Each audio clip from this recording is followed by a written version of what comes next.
Okay, सो मेरा नाम अजिंक्य सोलंके है। My name is Ajinkya Solanke. And जो मैं सब्जेक्ट पढ़ाता हूँ वो है physics, chemistry, biology, mathematics, history, geography, political science, economics and computer science educator. तो काफ़ी ज़्यादा सब्जेक्ट पढ़ाता हूँ मैं। ठीक है, लेकिन let us forget about that. Just remember my name. That is, my name is Ajinkya, and let us start with our topic. तो इंट्रोडक्शन अगर हमारा खत्म हो गया हो, so let us start with our topic. ठीक है, चलिए। Okay, hello. सो सभी लोगों का स्वागत है आज के सेशन में। So this session is all about, देखो इसमें कैसा है कि one thing which is really required is, suppose platform के ऊपर हमारे अनअकैडमी के आपको बढ़िया बढ़िया पढ़ाई के लिए सबलेट से बहुत ज़्यादा रिसोर्सेज अवेलेबल हैं। Right from your learning to your practice of quiz, doubt solving, सब कुछ एक ही जगह पे आपको मिल जाता है। सो Unacademy is a big platform and it offers range of let's say educational services. And in चीज़ों का ज़रूर फ़ायदा उठाएं और आपका जो करियर है, आपका जो सेट करियर है, उसके लिए हमारे पास डेफिनेटली जो कैटेगरीज हैं अवेलेबल हैं। आप चाहे जेई करो, आप शायद यूपीएससी करो, आप शायद एमपीएससी करो, आप नीट करो, कोई भी एग्जाम आपको अगर देनी है तो अनअकैडमी के ऊपर उसका प्रिपरेशन सब कुछ अवेलेबल है। सो आपके टेस्ट के प्रिपरेशन के लिए या फिर कोई पढ़ाई के प्रिपरेशन के लिए एकेडमिक रिलेटेड, आप अनअकैडमी का फायदा जरूर उठाएं। एप्लीकेशन को इंस्टॉल करें और उसमें के जो कोर्सेस हैं प्लीज जरूर सब से उसमें एनरोल करें, ताकि आपका जो पढ़ाई है, आपका जो करियर है वो सेट हो सके। ठीक है, चलिए। Now with that point in mind, let us start with our let's say of the topic of the day. And हम लोग अभी शुरू करेंगे हमारा आज का वीडियो। ओके, सो मेरा नाम अजिंक्य सोलंके है। My name is Ajinkya Solanke. And जो मैं सब्जेक्ट पढ़ाता हूँ वो है physics, chemistry, biology, mathematics, history, geography, political science, economics and computer science educator. तो काफ़ी ज़्यादा सब्जेक्ट पढ़ाता हूँ मैं। ठीक है, लेकिन let us forget about that. Just remember my name. That is, my name is Ajinkya, and let us start with our topic. तो इंट्रोडक्शन अगर हमारा खत्म हो गया हो, so let us start with our topic. ठीक है, चलिए। एक्सपेरिमेंट, ये वाला जो एक्सपेरिमेंट है काफी इंटरेस्टिंग है। The name of this experiment is electrolysis of water. And इसमें कैसा है ना, हमको थोड़ा सा सोफिस्टिकेटेड इक्विपमेंट का इस्तेमाल करना पड़ेगा, बिकॉज इलेक्ट्रोलिसिस ऑफ वाटर के लिए एज यू नो उसमें से पानी चाहिए, फिर there are lots of things which we need to take care of, right. तो हम लोग क्या करेंगे, थोड़ा सा सोफिस्टिकेटेड मटेरियल इस्तेमाल करेंगे for this, right. Okay, so let me start this.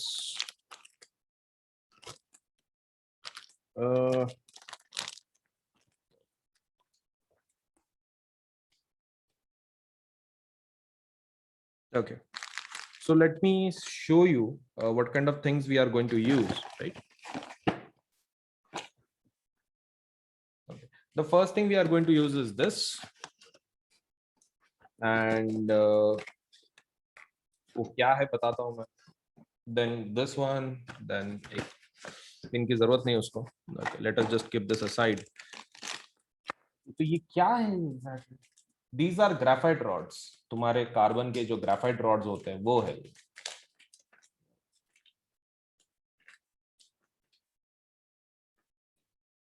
Quite delicate, इसलिए गिराना नहीं है, ठीक है।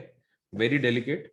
तो ऐसा नहीं चलेगा कि आप उसको ऊपर से नीचे गिरा रहे हैं and suppose let's say then you are thinking कि भाई कुछ होगा। So that is not going to happen. ये आपको थोड़ा सा ध्यान रखना है इसका कि it has to be very much मतलब handled carefully. And moreover ये इलेक्ट्रिसिटी कंडक्ट करते हैं, तो मतलब आपको खाली ऊपर से उसको कनेक्ट करना है and this will conduct electricity. ये पूरा पार्ट इलेक्ट्रिसिटी को कंडक्ट करता है। These are graphite rods, black colour के रहते हैं एज एंड वेरी डेलिकेट, ठीक है। These are very very very delicate. तो इसको हम लोग साइड में रखते हैं, क्योंकि हमारे हाथ से अगर गिर गया एक्सपेरिमेंट नहीं होगा आज का, ठीक है। That is what is going to happen. चलिए दूसरा हम लोग देख लेते हैं। Second thing we require is this one. हमको एक ये चाहिए, क्या बोलते हैं, एक बैटरी। तो ये नॉर्मल बैटरी और इसमें क्या फर्क रहता है, so let me just show it to you. ये जो बैटरी है ना 9 वोल्ट की होती है। कितने वोल्ट की? 9 वोल्ट की। और आप आपके घर की कितनी होती है? 1.5 की, मतलब जो रिमोट के अंदर यूज करते हैं ना हम लोग, पेंसिल सेल जिसको बोलते हैं, so those pencil cells are 1.5 volt each. और ये 9 वोल्ट का रहता है, ये 9 वोल्ट का है, और आपका कितने का है, 1.5 वोल्ट का। तो ये चीज आपको ध्यान में रखनी है, 9 वोल्ट 1.5 वोल्ट घर का, तो ये काफी ज्यादा है, ठीक है। दिस बैटरी इज एक्चुअली मतलब ऑफ हायर पोटेंशियल डिफरेंस, तो इसको इस्तेमाल करेंगे हम लोग। ये क्या है, बेसिकली ये एसिड है, ठीक है, ये एसिड है, this is sulphuric acid, just थोड़े छोटे से बॉटल में रखा हुआ है। दिस भी रिक्वायर, आपके एक्सपेरिमेंट आप बुक में खोलो, आपको दिखेगा कि उसमें सल्फ्यूरिक एसिड डालने के लिए बोला गया पानी के अंदर। द रीजन बीइंग, क्योंकि आप जब तक एसिड नहीं डालोगे तब तक वो रिएक्शन होती नहीं है, मतलब the water doesn't get create ions unless and until you add sulphuric acid के ड्रॉप्स। कोई भी एसिड चलेगा टेक्निकली, बट HNO3 कुछ ज्यादा ही हो जाता है। यू कैन ऐड इधर HCl, इधर you can add sulphuric acid, दोनों में से एक एसिड डालना है आपको।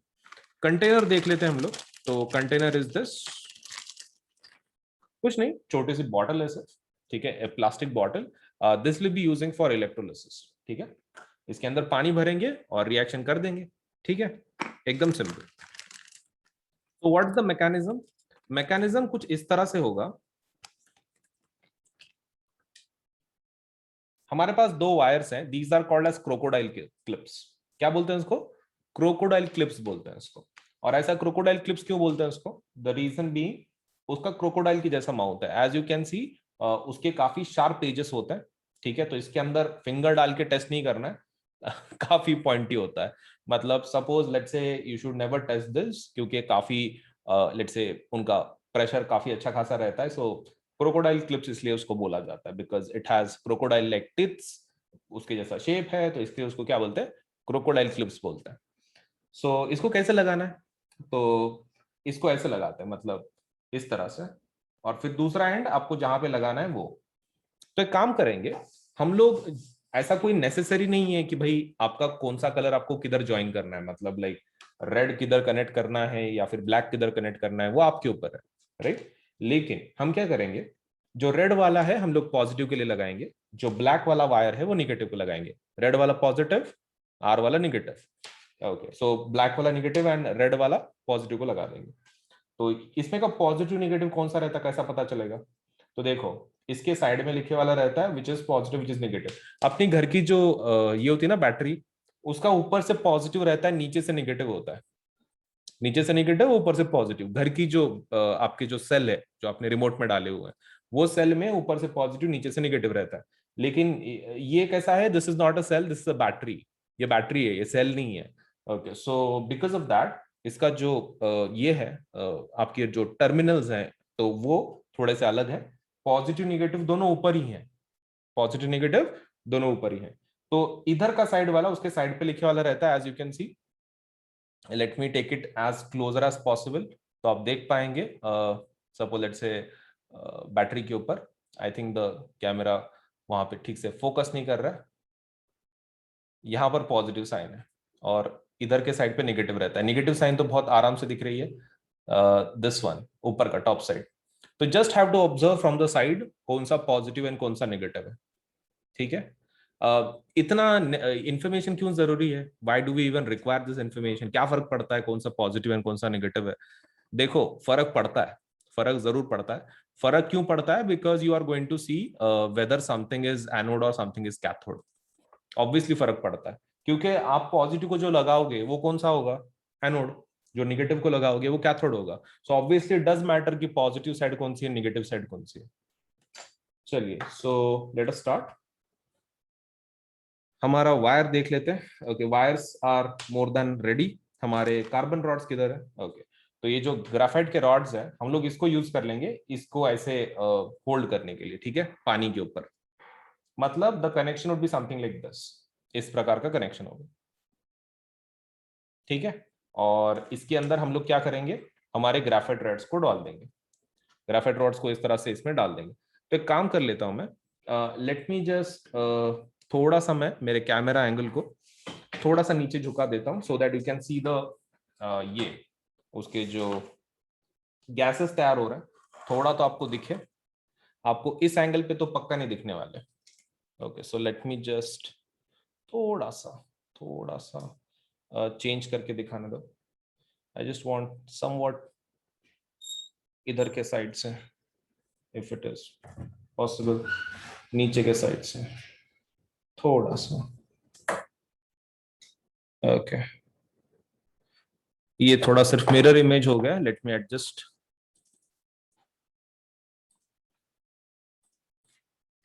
Okay, now it is okay. कैसा है कि आपको मैं पूरा तो आड़ा करके नहीं बता सकता हूँ, क्योंकि वो मतलब कुछ दिखेगा ही नहीं उससे फिर टॉप साइड से।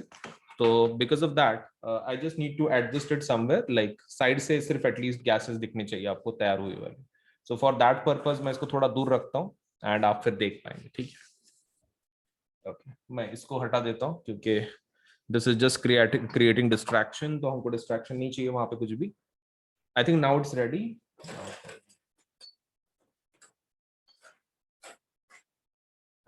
तो हमारे रॉड में उसके अंदर से डाल देता हूँ, ठीक है। Late me just put up the rods, and पानी डाल के हम लोग हमारा रिएक्शन शुरू करते हैं। तो रॉड्स हम लोग बाद में डालेंगे, पहले पानी डाल लेते हैं। ओके, सो मेरे पास ऑलरेडी पानी है इसके अंदर, बीकर के अंदर मैं पानी डाल देता हूँ।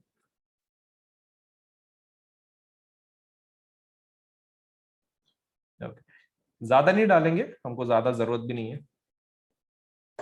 और उसके अंदर क्या डालेंगे? एसिड। एसिड को डाल देते हैं ताकि हमारा आयन फॉर्मेशन हो और फिर इलेक्ट्रिसिटी कंडक्ट करे वो। तो कितना एसिड डालना है ऐसा कोई जरूरी नहीं है, but put generous amount so that आपका जो इलेक्ट्रोलिसिस है आपको ठीक से दिखे, राइट। तो generous amount you should put so that आपका रिएक्शन आपको ठीक से दिखे। तो एसिड तो हमने डाल दिया उसके अंदर। अभी अभी उसको मिक्स करेंगे हम लोग, किससे? ग्लास रॉड से। तो ग्लास रॉड से उसको मिक्स कर लेते हैं, ठीक है। सो मिक्सअप हो चुका है। अभी अभी क्या करेंगे? Now we will put the rods, हमारे रॉड्स डाल देंगे इसके अंदर, और फिर हम लोग उसमें से सब let's see will just keep it as hold ऊपर से। लेकिन आप एक काम करो, एक चीज आपको ध्यान में रखना है। जब आप रॉड अंदर डालोगे तो वो इतना भी नीचे नहीं जाना चाहिए कि भाई वो नीचे के सरफेस को टच हो रहा है। मतलब यू कीप इट थोड़ा सा फ्लोटिंग लेवल पे रखो। और मैं थोड़ा ये जो आपका कंटेनर है मैं थोड़ा साइड में रख रहा हूँ, सो दैट आप वो गैसेस ठीक से देख पाए। आई कैनॉट गारंटी कि भाई पूरे बबल्स आपको दिखेंगे, बट बबल फॉर्मेशन शुरू हो गया तो समझ लेने का H2NO2 आपका तैयार हो रहा है।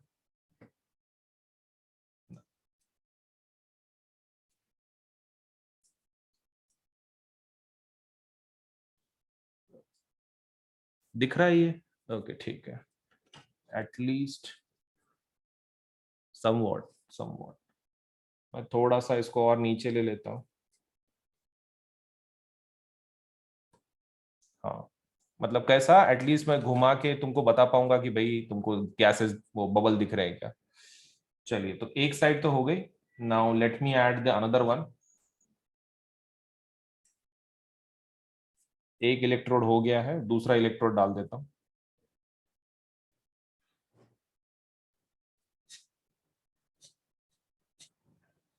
तो ये हो गया हमारा दूसरा इलेक्ट्रोड। अब इसको डाल देता है पानी के अंदर दोनों को।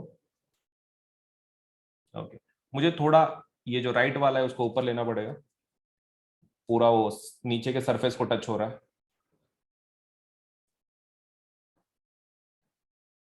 ओके, अभी ठीक है, अभी ठीक है।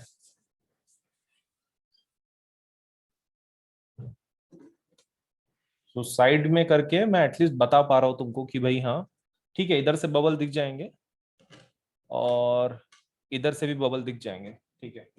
काम तो हो गया अपना। Okay, now what do we need is connections. तो एक काम करते हैं, इधर वाला मैं एनोड बोल देता हूँ, ठीक है, एनोड को लगा देता हूँ। इधर वाले कैथोड को लगा देता हूँ, मतलब तुम्हारे जैसे बुक में वैसे एनोड कैथोड, मतलब you will be able to identify कि कौन सा गैस को कहाँ पे कौन सा तैयार हो रहा है। So let me just put the red wire to positive, positive को लगा देता हूँ मैं। ये एक पॉइंट यहाँ पे लगा है, और दूसरा पॉइंट मैं किधर लगाऊंगा? इलेक्ट्रोड को। वैसे ही ब्लैक की तैयारी कर लेता हूं मैं, निगेटिव की। आपका ये निगेटिव। तो दोनों अभी तैयार है, इसको मैं साइड में लगा देता हूँ।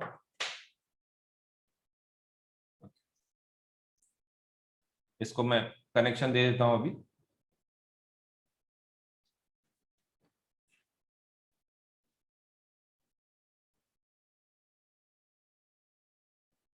Okay, so the connection has been made for positive, और जैसे ही मैं अभी निगेटिव का शुरू करूंगा वो इलेक्ट्रोलिसिस शुरू हो जाएगा, ठीक है उसका।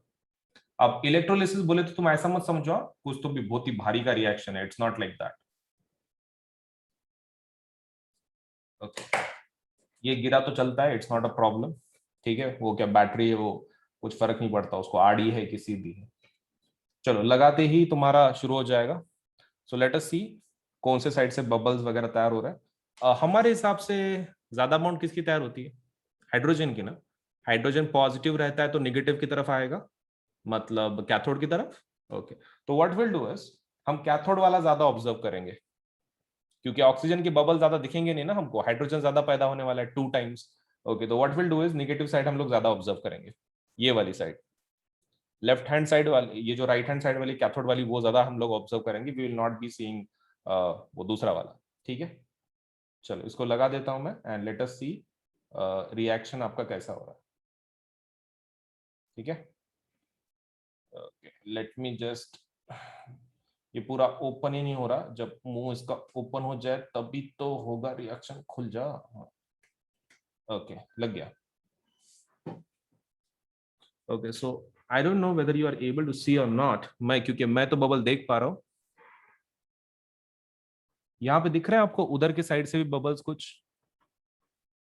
Late me know if you are able to see the bubbles, क्योंकि मुझे दिख रहे हैं, मुझे दिख रहे हैं the bubbles.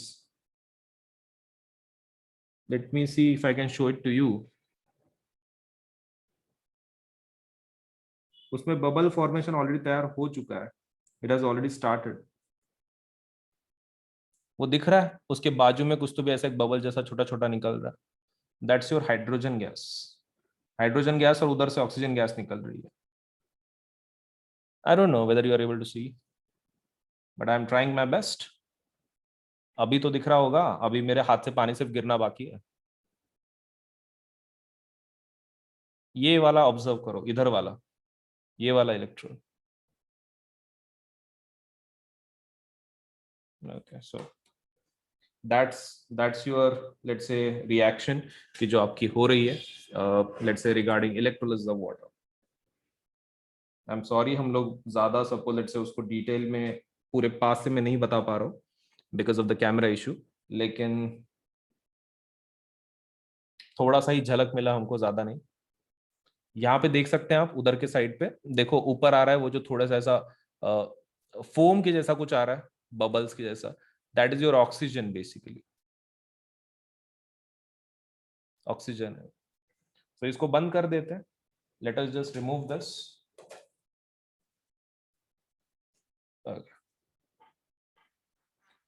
So let me just ask you, suppose, let me close this. चलिए नेक्स्ट वाला एक्सपेरिमेंट शुरू करते हैं। सो देखिए, हमारा एक्सपेरिमेंट तो हो चुका है, अभी हम लोग सिर्फ उसका राइटअप देख रहे हैं, ठीक है। अब राइटअप में कैसा रहता है, देखो कोई भी प्रैक्टिकल में दो कंपोनेंट होते हैं, प्रैक्टिकल साइड, उसका राइटअप मतलब रिटर्न साइड, डॉक्यूमेंटेशन जिसको बोलते हैं। तो डॉक्यूमेंटेशन या फिर रिटर्न साइड आपकी जो है, it should be very much perfect, and experiment करना जितना इंपॉर्टेंट है, राइटअप भी उतना ही इंपॉर्टेंट है। बच्चे इसलिए उसमें कंफ्यूज हो जाते हैं या फिर हार्ड लगता है बिकॉज उनको लगता है कि लैब मैनुअल में जैसा दिया है वैसे के वैसे कॉपी करना है, तो ऐसा बिल्कुल नहीं है। आप आराम से लेट से आपके हिसाब से आपका राइटअप लिख सकते हैं ओन लैंग्वेज में। आपको खाली एक फॉर्मेट ध्यान में रखना पड़ता है कि कौन से पॉइंट लिखने हैं। आपने खुद के लैंग्वेज में भी अगर लिख दिया तो that won't be an issue, ठीक है। तो चलिए पॉइंट देख लेते हैं क्या क्या करना है। जैसे आपने इंग्लिश राइटिंग, लेटर राइटिंग में होता है कुछ एक फॉर्मेट रहता है आपका, इन द सेम वे आपका साइंस के एक्सपेरिमेंट में भी एक फॉर्मेट होता है। आप फॉर्मेट को फॉलो कर लो, कोई इशू नहीं आएगा। चलिए, तो सबसे पहला जो पॉइंट आपके राइटअप में होना चाहिए, that should be aim, obviously aim होना चाहिए, that should be your first point. Second point आपके एक्सपेरिमेंट में होना चाहिए, that should be materials required, ठीक है। क्या होना चाहिए? मटेरियल्स रिक्वायर्ड होना चाहिए। उसके अलावा कुछ होना चाहिए? देखो मटेरियल्स में आप उसको लिस्ट को बाइफरकेट कर सकते हो, आप चाहे तो एक लाइन में भी लिख सकते हैं, नहीं तो you can split it up. कौन से पॉइंट्स में? आप 2 पॉइंट में उसको स्प्लिट कर सकते हो, एक है केमिकल्स और दूसरा है एपरेटस। आपके ऊपर है, but it's a good practice अगर आप उसको दोनों में बाइफरकेट करते हैं। तीसरा पार्ट क्या होना चाहिए? It should be theory. तीसरा पार्ट क्या होना चाहिए? It should be theory. Fourth part क्या होना चाहिए? प्रोसीजर। प्रोसीजर, आपने एक्सपेरिमेंट कंडक्ट करने के लिए क्या क्या प्रोसीजर यूज की होना चाहिए। उसके बाद होता है फिफ्थ पॉइंट, वो क्या होना चाहिए? देखो, ए मटेरियल थियरी प्रोसीजर तो हो गया, ऑब्जर्वेशंस। ऑब्जर्वेशंस एक होना चाहिए। The sixth point your experiment should have is precaution. अगर आप एक्सपेरिमेंट करते वक्त अगर कुछ आपको चीजें ध्यान में रखनी है तो वो प्रिकॉशन आपको लिखना पड़ेगा। Then there is seventh point, precaution के अलावा one more thing is the chemical reaction. लेकिन ये सिर्फ केमिस्ट्री के एक्सपेरिमेंट में आता है, फिजिक्स के बायोलॉजी के एक्सपेरिमेंट में नहीं। बायोलॉजी के एक आधे एक्सपेरिमेंट में अगर केमिकल रिएक्शन है तो, सो केमिकल रिएक्शन वाला point is not compulsory, it is optional अगर है तो। Same goes for precaution also. आठवां पॉइंट देख लेता है। अब आठवां पॉइंट में क्या लिखेंगे? रिजल्ट। रिजल्ट हो गया। इतना अगर आपके राइटअप में है, ये 8 पॉइंट्स, आपका जो राइटअप है इट्स कंप्लीट था। चलिए, तो एम देख लेते हैं। एम क्या है, क्या क्या लिखना है, एक के साथ एक, एक के बाद एक बात हम लोग लिख लेंगे। सबसे पहला है एम। ओके, तो what is the aim of the experiment? ये इलेक्ट्रोलिसिस ऑफ वाटर है, तो हम लोग लिख देंगे to study. What is the aim? To study electrolysis of water. To study electrolysis, electrolysis of water. To study electrolysis of water, that is your aim. ठीक है, तो एम को ये कर लेते हैं। एम हो गया आपका। अब मटेरियल्स रिक्वायर्ड में केमिकल्स और अपैरेटस चाहिए। चलो ठीक है, वो भी लिख देते हैं। Second is materials required. Materials required, इसमें क्या क्या होना चाहिए? इसमें आपके दो चीजें होनी चाहिए। कौन सा? एक आप ये पकड़ लो, केमिकल्स। ओके, केमिकल्स लिख देना। एंड दूसरे इसमें ये क्या बोलते हैं, अपरेटस। अब केमिकल्स में क्या क्या चाहिए? देखो, पानी चाहिए, सिर्फ सल्फ्यूरिक एसिड चाहिए, डाइल्यूट सल्फ्यूरिक एसिड। तो what you require for this is normal water. Water ले लें आप। And the second thing you require is dilute hydro sulphuric acid. Dilute sulphuric acid, dilute sulphuric acid. और कुछ चाहिए? Apparatus देख लो, apparatus की list. Apparatus में क्या होना चाहिए? देखो, जो भी आप कंटेनर ले रहे हो उसके अंदर वो वेसल जिसके अंदर आप ये रिएक्शन कर रहे हो, तो वो अपरेटस हम लोग इसमें ऐड नहीं कर रहे हैं। खाली इतना ध्यान में रखो कि इलेक्ट्रोड्स आपके graphite electrodes, graphite electrodes, then battery, battery एक होनी चाहिए। और कुछ? Connecting wires, connecting wires.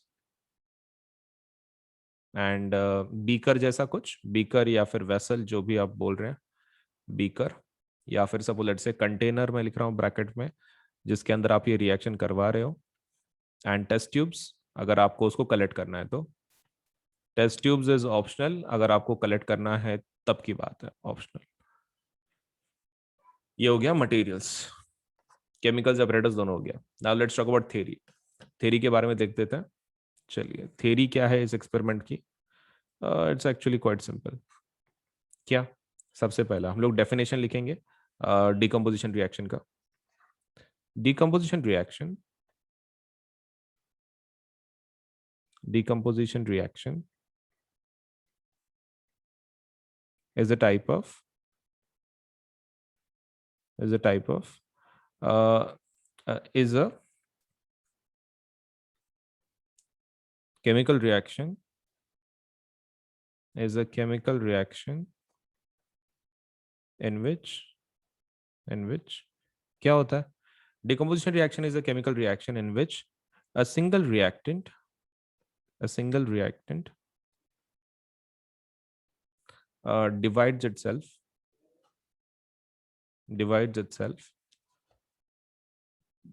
into multiple products, into multiple products. ठीक है, मतलब एक सिंगल रिएक्टेंट मल्टीपल प्रोडक्ट्स में डिवाइड हो जाता है। तो इसका जनरल फॉर्मेट क्या है, A B, if you supply some kind of energy तो वो स्प्लिट हो जाता है बिटवीन ए प्लस बी, ऐसा। लेकिन इसमें कैसा है ना, देर आर टाइप्स, आप एनर्जी बहुत सारे टाइप की यूज कर सकते हो, heat, electricity, light, there are various types. In case of water, in case of water, we are going to use electricity as energy. We are going to use electricity as energy, hence it is called as electrolytic thermal decomposition. Electrolytic decomposition reaction, ठीक है, electrolytic decomposition reaction इसलिए उसको बोलते हैं, ठीक है, क्योंकि आपने इलेक्ट्रिसिटी यूज कर रहे हैं एनर्जी की जगह पे, तो हेंस इट पूरा डिकम्पोजिशन रिएक्शन का टाइप कौन सा हो गया, ये इलेक्ट्रोलाइटिक डिकम्पोजिशन। चलिए 3 पॉइंट्स हो गए, theory is also complete. Now let us write down procedure. Procedure देख लेते हैं।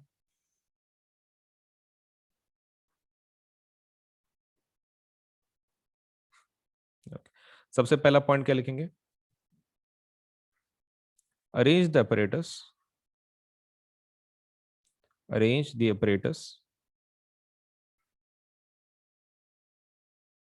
as shown in figure, या फिर diagram, as shown in diagram. Okay, उसके बाद start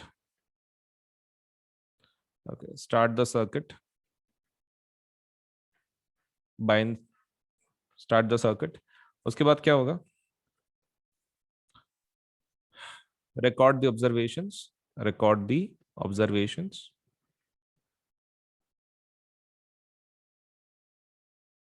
हो गया। सो रिकॉर्ड द ऑब्जर्वेशंस और कर लो। देखो सिंपल लैंग्वेज में लिखना है, उसको बहुत ही कॉम्प्लिकेटेड नहीं बनाना है। Arrange the operators as shown in diagram, start the circuit, record the observations, हो गया। ऑब्जर्वेशन में अभी आपको थोड़ा डिटेलिंग करनी पड़ेगी। ऑब्जर्वेशंस, चलिए ऑब्जर्वेशन देख लेते हैं।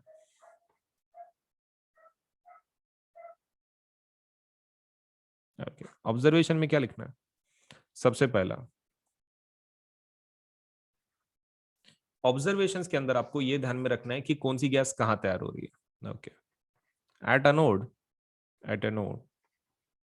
एनोड पॉजिटिव रहता है ना, तो उसके ऊपर नेगेटिव गैस जमा होती है, मतलब ऑक्सीजन। ओके, तो आप डायग्राम में भी देख सकते हैं, उन्होंने बताया है कि आपका एनोड के ऊपर कौन सा गैस जमा हो रहा है, ऑक्सीजन जमा हो रहा है। तो वहां पे लिख दो, at anode oxygen gas is released, at anode oxygen gas is released. Okay, and cathode के ऊपर सपोज लेट्स से आप write down at cathode hydrogen gas is released,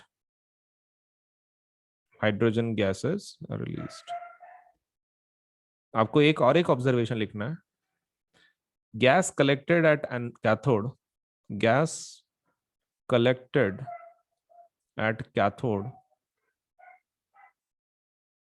is double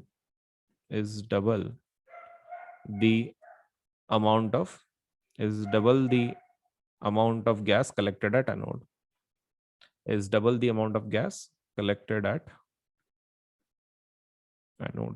इसका क्या मतलब है, इसका मतलब ये है कि आपका जो कैथोड पे जो गैस जमा हुई है वो डबल है, अमाउंट उसका ज्यादा है, हाइड्रोजन का गैस डबल है। ओके, तो ऐसा क्यों होता है, बिकॉज ऑफ उनके मोल्स के हिसाब से, रिएक्शन के पानी के हिसाब से। क्योंकि देखो पानी में कैसा रहता है, जब आप पानी को स्प्लिट करते हो तो क्या बनता है, H2 बनता है और O2 बनता है, right. Now to balance them हमको यहाँ पे 2 रखना पड़ता है। अब ये 2 4 हो जाता है 2, तो मतलब 2 let's say moles of hydrogen gas तैयार होता है, and 1 mole of let's say oxygen तैयार होता है। 2 moles of hydrogen, 1 mole of oxygen, तो बिकॉज ऑफ दैट हाइड्रोजन का जो क्वांटिटी है वो 2 टाइम्स रहता है ऑक्सीजन के कंपैरिजन में। तो दैट इज योर ऑब्जर्वेशन, आपने ऑब्जर्वेशन लिख दिया कि भाई हाइड्रोजन गैस ज्यादा कलेक्ट हो रही है, double as compare to oxygen. अब प्रिकॉशन की बात करते हैं। प्रिकॉशन में ऐसा बहुत कुछ नहीं है। प्रिकॉशन क्योंकि मतलब ये एक्सपेरिमेंट में ऐसा कुछ ज्यादा ये नहीं था। प्रिकॉशन, प्रिकॉशन लिख देता है। अब प्रिकॉशन के अंदर क्या लिखेंगे? सबसे पहला, ठीक है। अरे हाँ, वो हम लोग ऐड करना भूल गए ना, एक मिनट। यहाँ पर एक पॉइंट हम लोग ऐड कर लेते हैं, इसको मैं नंबरिंग चेंज कर देता हूँ, क्योंकि वहां पर ना आपने ये कर लिया था, क्या बोलते हैं, केमिकल्स, उसके अंदर सल्फ्यूरिक एसिड डालना है पानी के अंदर, वो add, add drops of dilute sulphuric acid, dilute sulphuric acid. ये दो हो गया, ये तीन कर लो, ये चार कर लो। नाउ दिस इज गुड, ठीक है। सो आप ऑब्जर्वेशन, मतलब procedure is okay, observation is okay. Now you can go for precaution. अभी प्रिकॉशन आप लिख सकते हैं। प्रिकॉशन में क्या लिखेंगे? कुछ नहीं, just do not forget to add, to add dilute sulfuric acid, dilute sulfuric acid. Do not forget to add dilute sulfuric acid in water, ठीक है। वाटर के अंदर वो भूलना नहीं है, बिकॉज उसके सिवा रिएक्शन नहीं होगी। तो प्रिकॉशन इज हमारा ज्यादा कुछ था नहीं, precaution is totally fine. Chemical reaction देख लेते हैं। चलिए, this is something which is, मतलब आपको बहुत ही आराम से अच्छे से लिखना है। ये आपको मेमोराइज करना पड़ेगा वैसे, केमिकल रिएक्शन, क्योंकि दिस इज समथिंग कि जो वहां पर आपके एग्जाम में प्रेजेंट नहीं होगा, आपको मेमोराइज करना पड़ेगा। ओके, तो पानी किस में डिवाइड होता है? H2O under electricity, under, let's say with the use of electricity, splits into hydrogen and oxygen. Let us balance them, balance कर लेते हैं। So इसको 2, इसको 2 हो गया balance. So this is balanced also। नाम लिख देते हैं सबके नीचे। So this is water, this is hydrogen, this is hydrogen gas, and this is oxygen gas। Okay, उनके नीचे ये लिख देते हैं हम लोग उनका, मतलब कौन से स्टेट में है। तो this is in liquid state, this is in gaseous state, and this is also in gaseous state. Now it is okay. So H2O, let's say liquid state में goes into hydrogen gas and oxygen gas, ऐसा conversion होता है। तो आपका chemical reaction भी I think हो चुका है, right? Chemical reaction is also done. एक लास्ट वाला बचा है अभी। चलिए, रिजल्ट तो एक मुस्कान के साथ हम लोग एक लास्ट वाला पार्ट कर लेते हैं, मतलब क्योंकि अभी हो गया, फिर आपका एक्सपेरिमेंट कंप्लीट हो जाता है। सो रिजल्ट, ओके, तो रिजल्ट में क्या लिखेंगे? It is an example of this reaction, this reaction is an example of, this reaction is an example of, कौन सी reaction? This reaction is an example of, किस चीज का एग्जांपल है ये? This is an example of, let's say, electrolytic, let's say, decomposition reaction, right? This is an example of electrolytic decomposition reaction। हो गया आपका। So this reaction is an example of electrolytic decomposition reaction। So we are done। So और कुछ लिखना है? हाँ, yes। Gases released during this reaction are, gases released during this reaction,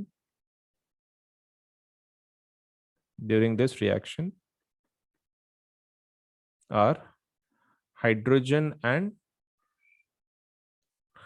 during this reaction are hydrogen and oxygen। ये gases release हुए थे। हो गया आपका, राइट अप तक कंप्लीट हो गया। देखो कितना हार्ड है क्या? ऐसा कुछ बहुत ही ज्यादा बिल्कुल नहीं, राइट?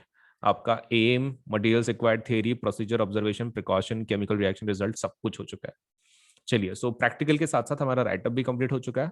सो वीडियो सब लेट से लाइक करें, चैनल सब्सक्राइब करें, बेल आइकन जरूर दबाएं। Video like, channel subscribe, bell icon, इतना कर दो। बाकी हम लोग अभी मिलेंगे नेक्स्ट प्रैक्टिकल में। Thank you so much for today, let's say. और वीडियो को लाइक जरूर करना यार, ठीक है, और बेल आइकन जरूर दबाना, एंड सब्सक्राइब ऑल्सो, ताकि ऐसे बढ़िया बढ़िया वीडियोस हम लोग ला सकें। Thank you, bye bye. के बाद भी कुछ इशू है? तो आपके जो भी डाउट्स हैं आप पूछ सकते हैं चैट सेक्शन में, या फिर let's say you can just say it. तो लेट स्टार्ट विद दिस। हमारा जो लेसन है जिसका हम लोग रिवीजन कर रहे हैं वो है केमिकल रिएक्शंस एंड इक्वेशंस। ये पहला लेसन है केमिस्ट्री का, and as usual this lesson ऐसा बहुत ही ज्यादा हार्ड नहीं है, बट स्टिल थोड़ा बहुत तो डिफिकल्टी क्रिएट करता ही है, because all the chemical reactions are very much new for you, तो हैंस थोड़ा बहुत डिफिकल्टी तो होता है। नाउ इसके अंदर सबसे पहला जो इंपॉर्टेंट पॉइंट है पूरे, मतलब let's say even before the lesson begins, is nothing but एक idea about what is physical change and what is chemical change. आपको खाली इतना ध्यान में रखना है कि केमिकल चेंज मतलब क्या होता है। Chemical change is nothing but जहां पर आपका एक नया प्रोडक्ट बनता है, that is the first thing you should remember. Chemical change is what, where a new product is formed. New product अगर आपका बन रहा है, कोई नया चीज बन रहा है, नया सब्सटेंस बन रहा है, so that is called as chemical change. और फिजिकल चेंज में न्यू प्रोडक्ट नहीं बनता है। And this chemical change which is nothing but a new product, मतलब इन शॉर्ट न्यू प्रोडक्ट से केमिकल चेंज बनता है, दैट मतलब that is chemical change. And chemical change को ही हम लोग क्या बोलते हैं, केमिकल रिएक्शन बोलते हैं। मतलब इन शॉर्ट केमिकल रिएक्शन हो गया, ऐसा कब बोल सकते हैं हम लोग, जब नया प्रोडक्ट बनता है। तो ये चीज ध्यान में रखे, पहले ही सपोज पैराग्राफ में उन्होंने इंफॉर्मेशन दी है, वो definition that whenever a chemical change occurs we can say that the chemical reaction has taken place. So they have given the definition just in the first paragraph itself. So it's not, let's say, very hard, let's say, ignore करने का कोई question ही नहीं आता। That's in the first paragraph. अब second वाला है that is your magnesium ribbon. अब इसका तो आपको पता है कि क्या करना पड़ता है, आपको इसको जलाना पड़ता है। As you know the flame created is white, and moreover इसका जो reaction is something like this. Magnesium जब ऑक्सीजन के साथ जलता है तो क्या बनाता है, मैग्नीशियम ऑक्साइड बनाता है। और ये पाउडर कौन से कलर का है, व्हाइट कलर का।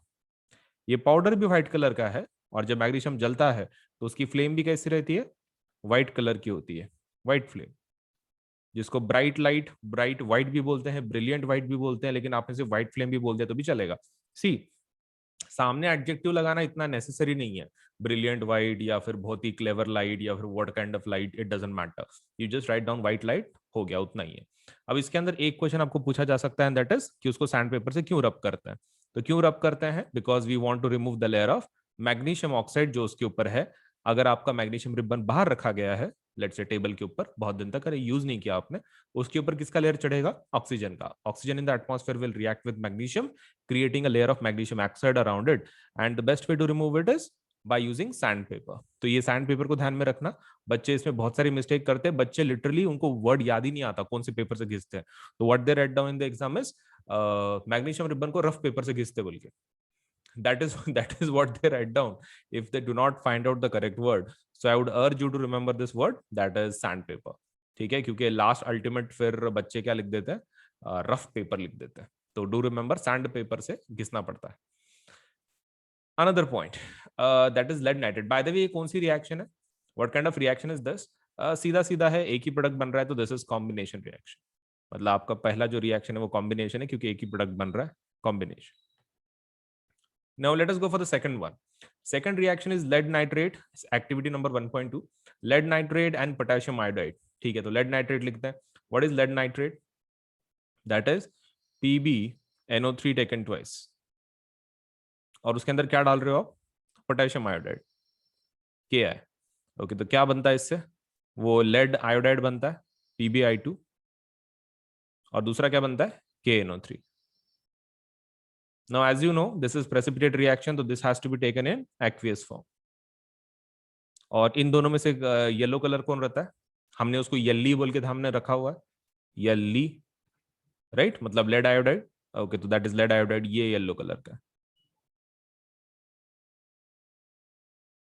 इसको येल्ली बोल के ध्यान में रखा हुआ है हमने, तो that is yellow colour, that is lead iodide.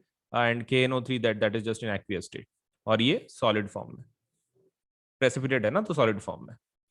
Take a few zinc granules in a conical flask और अ टेस्ट ट्यूब, और इसके अंदर एसिड का रिएक्शन बताना है अपने को, जिंक और एसिड के साथ। तो ये तो अपन ने एसिड बेसिस एंड सॉल्ट्स में देखा हुआ है वैसे भी, लेकिन फिर भी ये रिएक्शन फिर से रिवाइज कर लेते हैं। बाय द वे ये कौन सी रिएक्शन है, activity number 1.2, that is DD, double displacement है वो। Okay, what about zinc granules. देखो जिंक ग्रैन्यूल्स अगर है, तो अगर अगर आप उसके अंदर HCl डाल रहे हो तो क्या बनता है, zinc CCl2 and zinc chloride और H2। Same goes with H2SO4 also. क्या बनता है? ZnSO4 plus H2। ये कौन सी रिएक्शन हो गए? सिंगल डिस्प्लेसमेंट रिएक्शन हो गए। और इसमें कौन किससे ज्यादा रिएक्टिव है? Zinc is more reactive then hydrogen. Zinc is more reactive then hydrogen. Same in the second example also with sulphuric acid.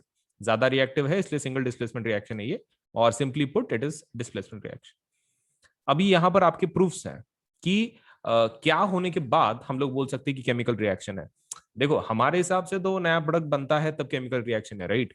लेकिन यहां पर क्या है, दीज आर द प्रूफ्स कि ये होने के बाद हम लोग बोल सकते हैं कि मे बी एक केमिकल रिएक्शन हुआ है। तो ये चीज आपको ध्यान में रखना है कि यहां पर अगर कोई चीज होती है तो यू डू नॉट कंसिडर कि भाई इसका मतलब ये है कि एक्चुअली वो रिएक्शन मतलब केमिकल रिएक्शन हो गया बोल के।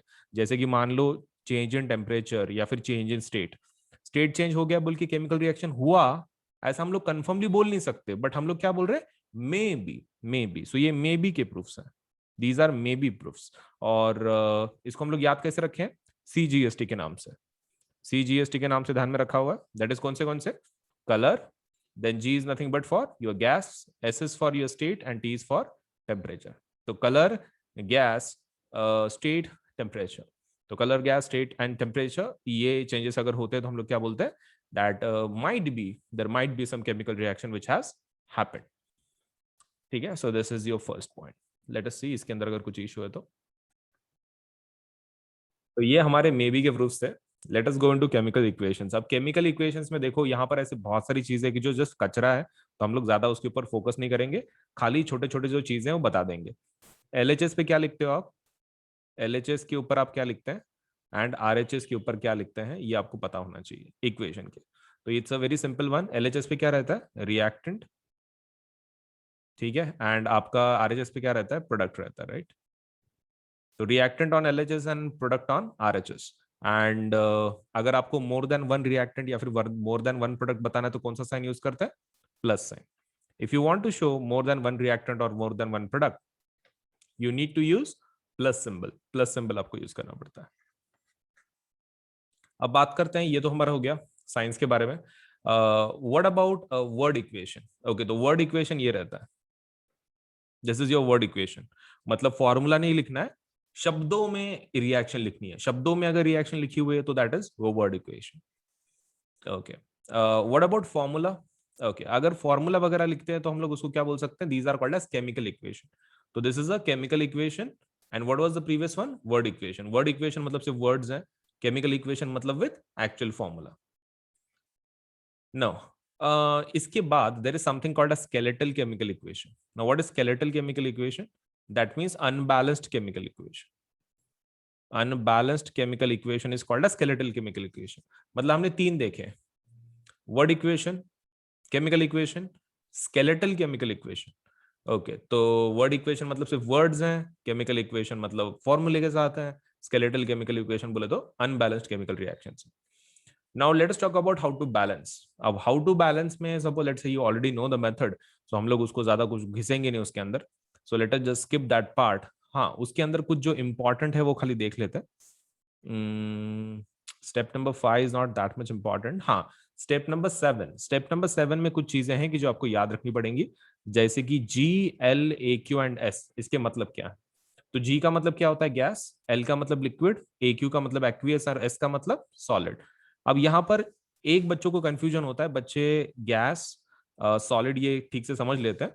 The problem arises with L and AQ, फर्क समझ में नहीं आता। देखो, एल मतलब क्या? कोई चीज लिक्विड फॉर्म में अगर है तो, मतलब जो फ्लो हो रही है लिक्विड फॉर्म में अगर है तो, जैसे कि मान लो मेरे पास ये पेन है, तो पेन अगर वो उसको मैंने मेल्ट कर दिया तो वो किसमें हो गया? लिक्विड स्टेट में। लेकिन अगर मैं मान लो मेरे पास एक ऐसी चीज है कि जो पानी में घुलती है, राइट? सपोज लेट से बिस्किट है, या फिर सपोज लेट से कोई नमक है, कोई शुगर है, तो that is called as aqueous. Aqueous मतलब क्या? Aqueous is nothing but something in water. जैसे कि कोई substance, something in water is called as aqueous. And what about water? Water को किस में डालेंगे हम लोग? लिक्विड में, क्योंकि वाटर के अंदर तो वाटर ही रहता है ना। ओके, तो वो तो लिक्विड स्टेट में रहेगा। अगर वाटर के अंदर कुछ है तो एक्वियस में डालेंगे, नहीं तो नहीं। तो aqueous is that some chemical in water, otherwise you just write down water अगर है तो लिक्विड स्टेट में। अब इसके बाद एरो के ऊपर नीचे आप इंफॉर्मेशन लिख सकते हो, राइट? एरो के ऊपर नीचे आप इंफॉर्मेशन लिख सकते हो। तो that information can consist of temperature, pressure, catalyst और व्हाटएवर द रिएक्शन के कुछ डिटेल्स अगर हैं तो आप एरो के ऊपर नीचे लिख सकते हो। जैसे कि यहाँ पर 340 एटीएम लिखा है, दैट इज प्रेशर, और यहाँ पर कंडीशन लिखी है जैसे कि सनलाइट और क्लोरोफिल के प्रेजेंस में। ओके, तो वो those are nothing but just आपके बैलेंसिंग वाले पार्ट, आप उसको बाकी का इग्नोर कर सकते हैं। Now let us get into types of chemical reaction. तो केमिकल इक्वेशन में हमने सिर्फ टाइप्स देखे, मतलब उसके states of matter, that's it, और उसके अंदर कुछ देख नहीं रहे इसके अंदर। Now let us go into this form, types of chemical reaction. But before we get into it, let me ask. Okay, so what we are going to see now is types of chemical reaction. इसमें का सबसे पहला reaction is combination reaction. अब combination reaction मतलब इसके features एक बार देख लो। The features are, तुमको ये पता होना चाहिए कि reactant कितने हैं और product कितने हैं। Okay, तो combination में reactant कितने लगते हैं? Minimum 2, minimum 2 चाहिए, maximum infinity रिएक्टेंट में। And what about product? Product minimum भी एक ही रहता है, मैक्सिमम भी एक ही रहता है। ओके, तो प्रोडक्ट आपका कैसा रहता है? मिनिमम 1, मैक्सिमम भी 1।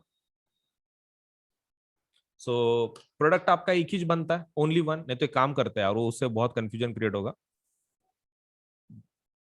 Late us just write down only 1। Okay, तो रिएक्टेंट कैन बी 2 और मोर देन 2 एंड प्रोडक्ट एक ही रहेगा। तो this is called as combination reaction. By the way this is endothermic और एक्सोथर्मिक। जनरली इसके अंदर कैसा है ना, बॉन्ड ब्रेक होता है। बॉन्ड आपके सपोज लेट्स से क्या हो जाता है, सॉरी बॉन्ड क्या हो जाता है, मेक होते हैं, मतलब let's say bonds are created. Now during that time उनको स्टेबिलिटी मिलती है। किनको? एटम्स को। एटम्स को स्टेबिलिटी मिलने की वजह से और बॉन्ड आपके बनने की वजह से एनर्जी क्या करते हैं, रिलीज करते हैं ये लोग। तो दीज आर एक्सोथर्मिक रिएक्शंस। ये एक्सोथर्मिक रिएक्शंस है, the reason being because they release the energy, energy को रिलीज करते हैं। जैसे कि ये वाला जिसके अंदर हम लोग क्या कर रहे हैं, क्विक लाइम लिया हुआ है और क्विक लाइम के अंदर पानी डाल रहे हैं, और पानी डालने के बाद क्या मिलेगा अपने को, CaO taken twice plus heat. अब यहां पर बच्चे एक गलती करते हैं एग्जाम के अंदर, क्या करते हैं, CaO लेते हैं, quick lime that is calcium oxide, और उसके अंदर पानी डालते हैं, they create CaO taken twice, that is your slack lime. और प्रॉब्लम क्या है, बच्चे यहां पर ना वो लिखना भूल जाते हैं, ये वाला part, heat. Now this is exactly what students forget, you do not forget. आपको क्या लिखना है, हीट लिखना है। Heat is not counted because that is not a product, that is just pure energy. तो एनर्जी को हम लोग काउंट नहीं करते, तो इसलिए वहां पे हीट लिखना बहुत जरूरी है, प्लीज ये ध्यान में रखें। नाउ अपार्ट फ्रॉम दिस हमारे पास कुछ और रिएक्शंस है कॉम्बिनेशन के, that is burning of coal and formation of water. तो कोल को जब गर्म करते हो तो क्या मिलता है, carbon plus oxygen gives CO2। और जब आप पानी बनाते तो कैसे बनाते हैं, H2, हाइड्रोजन को ले लो, ऑक्सीजन को ले लो और पानी बना लो। वेरी सिंपल रिएक्शंस, किसके, कॉम्बिनेशन के। ना अब उसके नीचे किसके रिएक्शंस है, exothermic reactions. Now what are exothermic reactions? ऐसे रिएक्शन जिसके अंदर क्या करते हैं, heat is released. When heat is released it is called as exothermic reaction. Examples are, कोई भी चीज को अगर आप जलाते हो basically it is exothermic, particularly जब फ्यूल को तुम जलाते हो तो जैसे कि CH4 ले लो। अगर ये कौन है, ये मीथेन है। अब मीथेन मतलब नेचुरल गैस, अगर हम लोग इसको जलाते हैं, जलाने के बाद कोई भी चीज किसके साथ कंबाइन होती है, ऑक्सीजन के साथ। तो मीथेन को जलाया हमने, ऑक्सीजन के साथ मिली, और क्या मिला, इससे मिलता है CO2 और H2। Primary product late say जो भी आपका बनता है इसके अंदर वो कौन है, carbon dioxide plus H2O। And obviously इसके अंदर क्या मिसिंग है, एनर्जी। ये एनसीईआरटी की गलती है, लेकिन आप ध्यान में रखें कि वहां पर क्या मिसिंग है, energy is obviously required there. तो ये आपको थोड़ा सा ध्यान में रखना है, ठीक है, एनर्जी शुड बी देयर। अब बात करते हैं सेकंड वाला एग्जांपल। अब ये किसके बारे में है, रेस्पिरेशन के बारे में। नाउ रेस्पिरेशन के अंदर कैसा होता है, C6H12O6 6O2 gives 6CO2 H2 and energy. ये कहाँ की रिएक्शन है, ये आपके 3 पाथवे की रिएक्शन है लाइफ प्रोसेस में की। लाइफ प्रोसेस के अंदर आपको बताया गया था कि ग्लूकोज किस में कन्वर्ट होता है, पायरुवेट में, and pyruvate is then further converted into 3 parts. और वो कौन से रहेंगे, तुम्हारा एक ईस्ट वाला, एक मसल्स वाला, और एक बॉडी वाला, माइटोकॉन्ड्रिया वाला। तो यहाँ पर ये इनको भूल जाना है आपको, किसको, आप ये पायरुवेट को भूल जाओ और ये ईस्ट वाले को भूल जाओ, मसल वाले को भूल जाओ, बॉडी वाला आपको लिखना है यहाँ पे। बॉडी वाला मतलब कौन सा? Glucose plus oxygen, glucose plus oxygen gives what? ये लास्ट वाला जो पाथ है, लास्ट वाले पाथ में क्या कॉमन है? एनर्जी तो बनती है ऑब्वियसली, प्लस CO2 बनता है, ओके, प्लस एनर्जी बनती है, एनर्जी नहीं सॉरी, क्या? पानी, पानी। Okay, so let me just remove that, मैंने एनर्जी पहले लिखा हुआ। ओके, सो पानी, दैट इज H2। तो वही एनर्जी अगर बन गई आपकी तो that means it is exothermic. अब लास्ट वाला part, the decomposition of the vegetable matter into the compost is also an example of exothermic reaction. अब डिकम्पोजिशन ऑफ वेजिटेबल मैटर ऐसा क्यों बोल रहे हैं? देखो बच्चे इसमें बहुत कंफ्यूजन में आते हैं, उनको कैसा लगता, उन्होंने डिकम्पोजिशन रिएक्शन याद की हुई रहती है कि मतलब जिसमें एक रिएक्टेंट मल्टीपल प्रोडक्ट्स में डिवाइड होता है। अब वो वर्ड यहां पर है डिकम्पोजिशन, अब बच्चे उसको दिल से लगा के लेते हैं कि भाई डिकम्पोजिशन ऑफ वेजिटेबल मैटर अगर बोल रहे हैं तो it should technically be decomposition reaction, लेकिन वैसा नहीं है, वैसा नहीं है। इसमें कैसा होता है कि आपका जो ये खाने को जो ये मैटर का डिकम्पोजिशन बोल रहे हैं, बेसिकली यहां पर मीनिंग डिकम्पोजिशन का आपको अलग लेना है। This is not your scientific decomposition word, this is what kind of word? This is English word. मतलब they are talking about what? Digestion, basically digestion के बारे में बात कर रहे हैं, digestion of your vegetable matter. अब ये इसको कौन डाइजेस्ट कर रहा है? Microorganism. ओके, तो बेसिकली अगर डाइजेशन है so that means respiration, right? Respiration के जैसा ही है, and if it is respiration like then obviously energy is created. ठीक है, तो यहां पर बच्चों की जो गलती होती है वो क्यों होती है? Because they correlate the decomposition word to the actual decomposition reaction which is not true.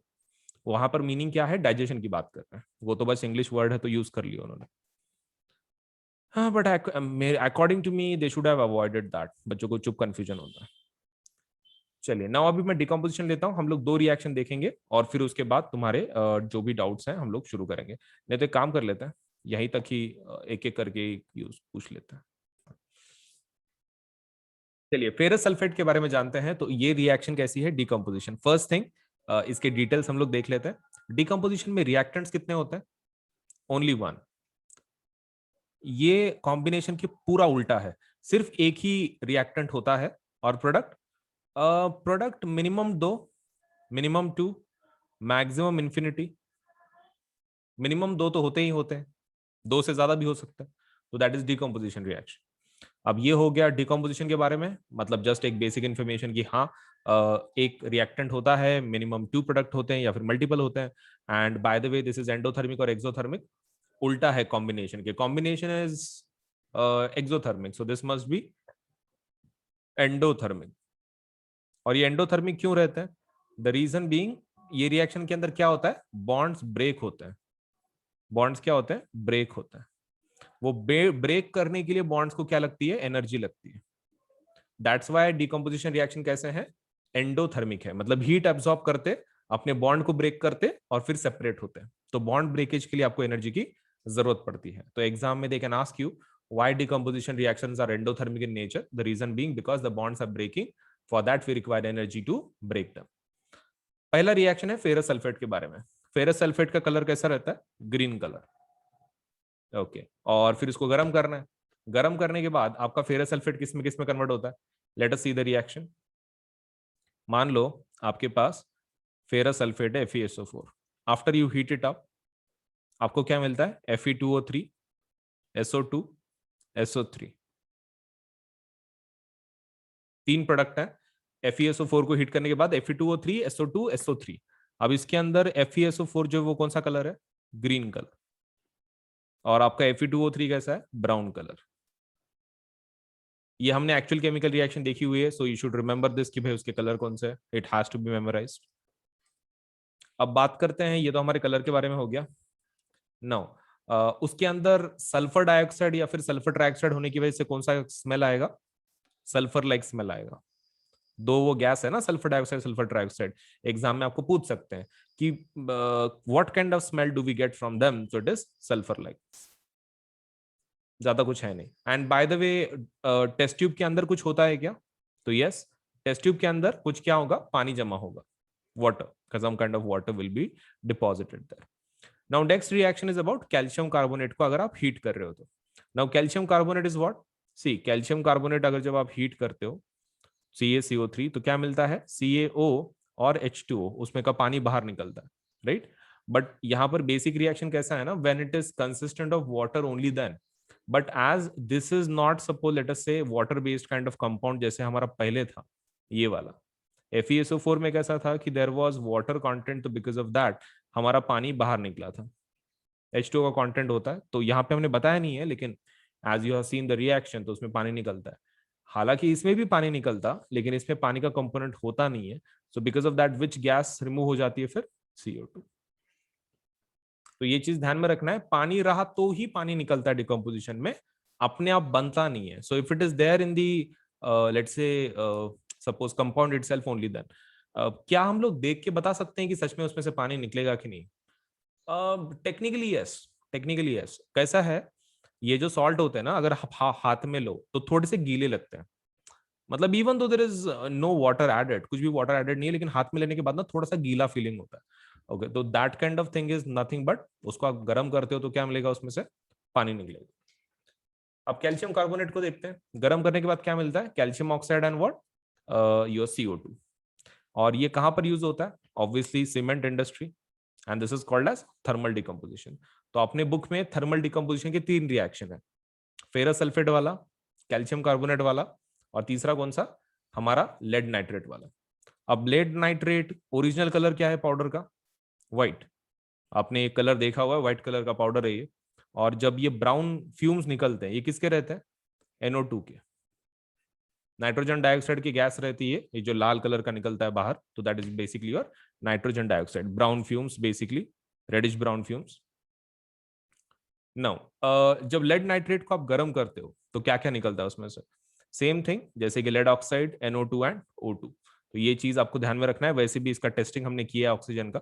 So lead nitrate, once you heat it up, क्या मिलेगा, PbO, फिर बाद में NO2 जो आपके ब्राउन रेड ब्राउन फ्यूम्स हैं, एंड ऑक्सीजन। तो ये रिएक्शन खाली थोड़ी सी ज्यादा प्रैक्टिस करो, क्योंकि पहले के जो 2 रिएक्शंस है ना, those are quite simple straightforward reactions है। The only reaction that creates trouble is lead nitrate. Okay, now हमारे पास है दूसरा है ये electrolysis of water. This is which kind of decomposition, electrolytic decomposition. ये इलेक्ट्रोलाइटिक डिकम्पोजिशन है। Okay, इसके अंदर क्या क्या होता है, the first thing that is done is electricity based kind of reaction है ये, that is H2O when electricity is supplied. तो किस में डिवाइड होता है ये, H2 एंड O2 में। और इसके अंदर हाइड्रोजन किस ऑक्सीजन किसके ऊपर जमा होता है, हाइड्रोजन किसके ऊपर जमा होता है, सी ऑक्सीजन का आयन कैसा रहता है, निगेटिव, और हाइड्रोजन का कैसा रहता है, पॉजिटिव। पॉजिटिव अगर हाइड्रोजन है तो कौन से इलेक्ट्रोड पे जाएगा, निगेटिव इलेक्ट्रोड पे। निगेटिव इलेक्ट्रोड कौन सा रहता है, कैथोड। ओके, तो हाइड्रोजन कैथोड पे जाएगा, फिर oxygen being negative will go towards the positive electrode, और पॉजिटिव इलेक्ट्रोड कौन रहता है, भाई एनोड। ठीक है, ये हो गया हमारा इलेक्ट्रोड्स के बारे में। नाउ व्हाट अबाउट अमाउंट, किसका ज्यादा होता है, हाइड्रोजन का।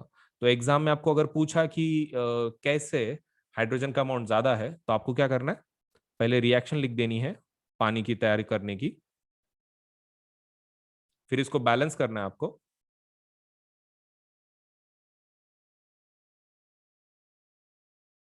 Okay, so first obviously you have to basically, अच्छा ये उल्टा लिख दिया, so sorry,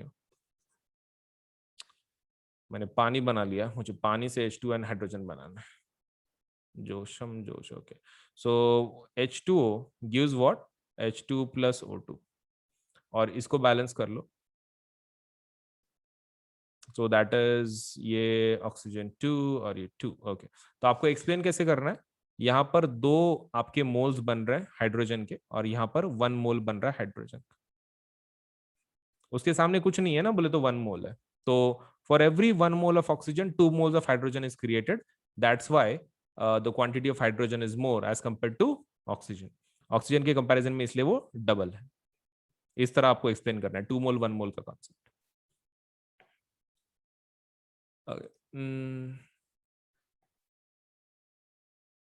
okay, so next वाला पार्ट इज वेरी सिंपल। हमारा वाटर का सपोज इलेक्ट्रोलिसिस तो हो गया है, तो we are going to explain in this way कि आपके 1 मोल ऑफ ऑक्सीजन के लिए 2 मोल ऑफ हाइड्रोजन बनते हैं, and that is nothing but electrolysis of water.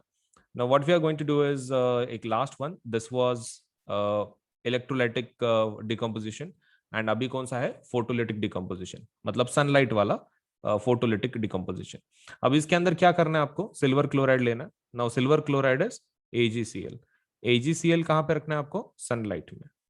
आप जैसे ही सनलाइट के अंदर रखते हैं उसको, ये डिकम्पोज हो जाता है इनटू AgCl2. और इसका कलर क्या होता है?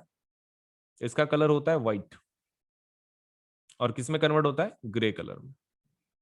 तो ये चीज ध्यान में रखना है, व्हाइट टू ग्रे. बच्चे इसमें बहुत कंफ्यूज हो जाते हैं कि ग्रे टू व्हाइट है कि व्हाइट टू ग्रे है. तो many a times they get confused. तो ये खाली ध्यान में रखें, व्हाइट टू ग्रे. तो ऐसे 2 रिएक्शंस है, एक सिल्वर क्लोराइड के बारे में और सिल्वर ब्रोमाइड के बारे में. Same reaction. एंड कहां पर यूज होता है बाय द वे ये chemical? These are used in black and white photography. तो ब्लैक एंड व्हाइट फोटोग्राफी में भी इसका इस्तेमाल होता है. Okay. So it is not compulsory to use distilled water here, but it is preferable as distilled water मतलब purest form है, उसमें कोई दूसरा गंदगी कुछ impurities वगैरह नहीं होगा. So for that purpose we are saying कि आप लोग क्या use करो, आप you can use distilled water for this. अब हो गया black and white photography वगैरह that we have discussed. Endothermic reaction also we discussed. Now let us talk about displacement reaction. ये अमोनियम क्लोराइड का आपको खाली रिएक्शन है, barium hydroxide and ammonium chloride का. तो आपको खाली पूछ रहे कि ये रिएक्शन कैसा होगा. हाँ, तो ये ऑलरेडी आपको आंसर है आपके पास, so that means you can just write it down. Displacement reaction के बारे में बता देता है. अब डिस्प्लेसमेंट रिएक्शन के अंदर बाय द वे इसका आंसर क्या है? Ammonium chloride and barium hydroxide. Is it exothermic और एंडोथर्मिक? चैट सेक्शन में प्लीज राइट डाउन. आपको बताया गया था ये पढ़ाते वक्त कि ये किस प्रकार की रिएक्शन है, whether it is endothermic, whether it is exothermic. Obviously endothermic है, ठंडा लगता है, काफी ठंडा लगता है. Now let us talk about displacement reaction. Displacement reaction सबसे पहला इसका दूसरा नाम क्या है? It is also called as single displacement reaction. इसका दूसरा नाम क्या है? Single displacement reaction. और ये रिएक्शन का कोई लॉजिक है, कोई सम रीजन? यस. ये डिस्प्लेसमेंट रिएक्शन काम करने के लिए इट शुड बी, ये जनरली रिएक्शन है between metal and metallic salt. मतलब इसके अंदर रिएक्टिविटी काफी इंपॉर्टेंट है.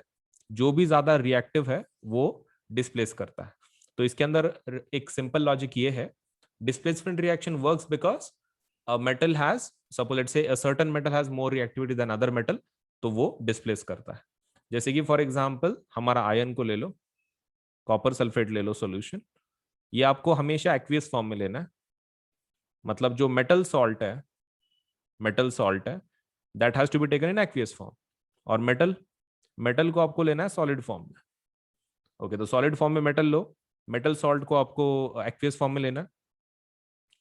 आयन यहाँ पर कॉपर से ज्यादा रिएक्टिव है, आयन चला जाएगा आपके कॉपर के जगह पे, तो दैट वुड बी FeSO4. और आपका ये जो कॉपर है वो बाहर निकल जाएगा. Now this will become aqueous और ये सॉलिड.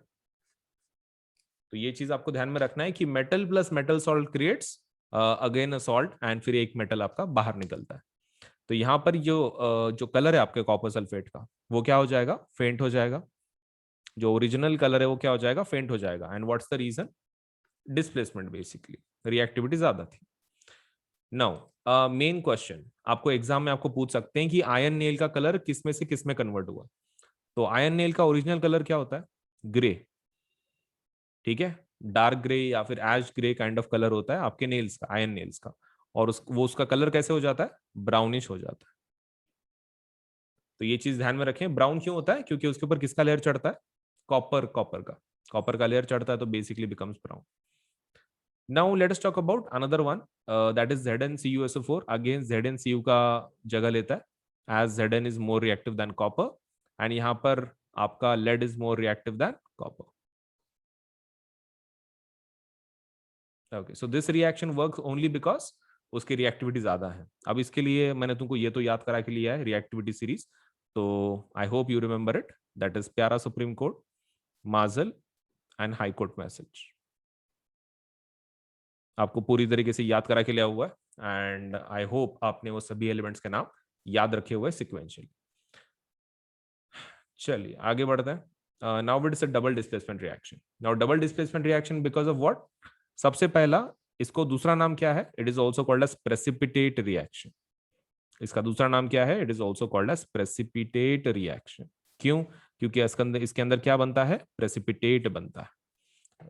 अब इसके अंदर पहला जो रिएक्शन है वो किसके बारे में है? Sodium sulphate and barium chloride. Okay ठीक है। अगर sodium sulphate and barium chloride है, sodium sulphate and barium chloride, तो क्या बनता है? आपका जो Na है वो प्लस होता है और ये माइनस, ये प्लस, ये माइनस। तो ये प्लस किसके साथ जाएगा? माइनस के साथ, और क्या बनाएगा? NaCl। और ये Ba किसके साथ जाएगा? SO4 के साथ।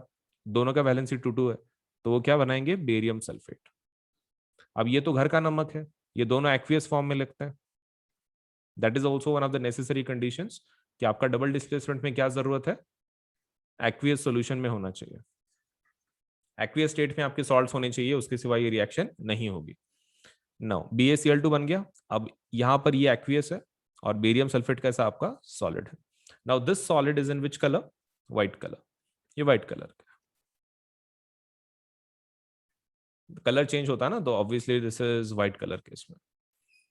Now what causes this? ये क्यों होता है? ठीक है, तो as as I told you, this happens because of exchange of ions between the reactants. Exchange of ions between the reactants होता है। और आपको अगर ऐसा पूछा कि सिंगल डिस्प्लेसमेंट क्यों होता है, तो आपको क्या बोलना है?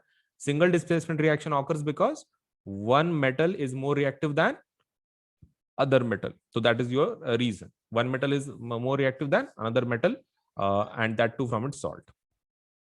तो ये चीज आपको ध्यान में रखनी है for combination and sorry displacement and double displacement. बाकी इसका कलर तो आपको ऑलरेडी पता है। Which colour is formed as precipitate? Is yellow colour. Lead nitrate and potassium iodide है ना वो एक्टिविटी 1.2। हाँ, तो उसका कलर आपने को ऑलरेडी पता है, हमने देखा है स्टार्टिंग में, yellow. Balance chemical equation we already written. Is this a double displacement reaction? Yes, double displacement reaction है वो। Okay, so the type, let's say आज अभी जो हम लोग देखेंगे वो क्या है? रिएक्टिविटी सीरीज के बारे में। तुमको शॉर्टकट ट्रिक तो मैंने याद करने के लिए बोला ही है, दैट इज पैरा सुप्रीम कोर्ट, माजल and high court message. Right, अब आपको खाली नाम पता होना चाहिए कौन क्या है। पी मतलब कौन है? पोटेशियम। सबसे पहला कौन आता है? पोटेशियम। सेकंड नंबर पे कौन है? एस मतलब सोडियम। सी मतलब कौन है? कैल्शियम। ये तीन हो गए। उसके बाद माजिल मतलब ये सभी तुम्हारे मेटल्स हैं basically. M is nothing but magnesium. Then A means aluminium. Z से कौन सा मेटल है तुम्हारा? जिंक। आई से कौन सा मेटल है? आयरन। एल से मतलब कौन है? लेड। ये आपके हो गए लेट्स से बीच में के। अब ये सिर्फ लास्ट वाले बचे हैं, वो कौन है? High court message. एच मतलब कौन है? हाइड्रोजन। हाइड्रोजन। फिर सी मतलब कौन है? कॉपर। फिर आपका एम मतलब कौन है?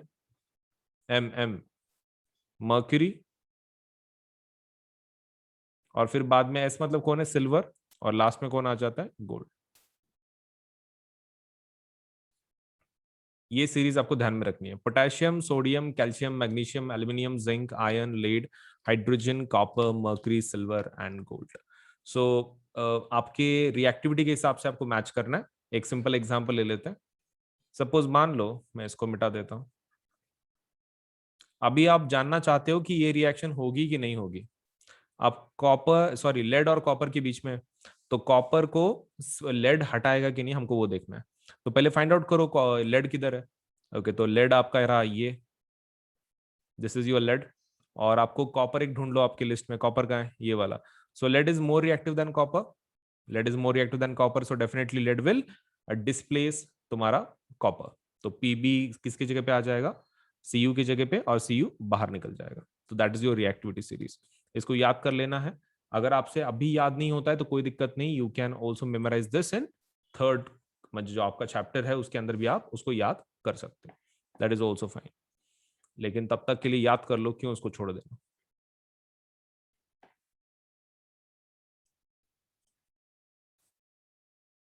सो what we are going to do now is oxidation reduction, एक लास्ट वाला पार्ट। अब इसके अंदर सबसे पहले आपको ये पता होना चाहिए कि कॉपर का कलर क्या होता है। तो कॉपर का कलर क्या होता है? Brown. Original colour is brown. Copper का जो पाउडर है तो उसका बेसिकली कलर क्या होता है? ब्राउन होता है। और उसको जलाने के बाद क्या बनता है? वो copper when heated converts to CU. और सीयू का कलर कैसा रहता है कॉपर ऑक्साइड का? ब्लैक। जो हमने कल एसिड बेसिस के रिएक्शंस में भी देखा एक्सपेरिमेंट्स में कि कॉपर मतलब कैसा रहता है? Copper is basically brown in colour और आपका copper oxide is black in colour. तो ये चीज ध्यान में रखना। अब ऑक्सीजन ऐड हो रहा है उसके अंदर तो इसलिए क्या बोलते हैं हम लोग उसको? Oxidation. Bye the way what is the difference between oxidation reduction? देखो, ऑक्सीडेशन का मतलब ये होता है ऐड एंड रिमूव, ऐसे दो पॉइंट्स रहते हैं, ऐड एंड रिमूव। तो ऑक्सीडेशन मतलब किसका एडिशन रहता है?